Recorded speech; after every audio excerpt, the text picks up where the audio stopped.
ধর্ম যার যার উৎসব সবার, এটা হয় না। কোনো ধর্মে এটা সম্ভব নয়।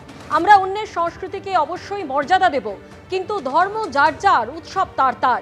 এবার এটাই হোক স্লোগান, দাবি বিশ্ব হিন্দু পরিষদের। একটা স্লোগান কত বছর ধরে চলেছে যে ধর্ম যার যার, উৎসব সবার। এটা হয় না, এটা প্র্যাকটিক্যালি কোনো ধর্ম এটা স্বীকার করে না। তাদের আজকে যেমন নবীর উৎসব চলছে, এই নবীর উৎসবে আপনারা কজন হিন্দুরা সেখানে গেছেন, সেখানে তারা ডেকেছে আমাদের সঙ্গে ফিতে কাটতে আসুন বা আমাদের উৎসবে অংশগ্রহণ করুন। আমরাও সেভাবে তাদের সংস্কৃতি তারা ধারক বাহক, তারা বহন করুন, আমরা তাকে মর্যাদা দেব। কিন্তু আমাদের ধর্মতেও, যেটা আমাদের নিজস্ব হিন্দু সনাতনী সংস্কৃতি, এই জায়গাটা আমাদের হিন্দু সনাতনীরাই তার আবেগ, তার উচ্ছ্বাস এগুলোকে বহন করবেন। সেই জন্যে ধর্ম যার যার, উৎসব তার তার, এটাই হোক আমাদের কাছে এখন আগামী দিনের কথা।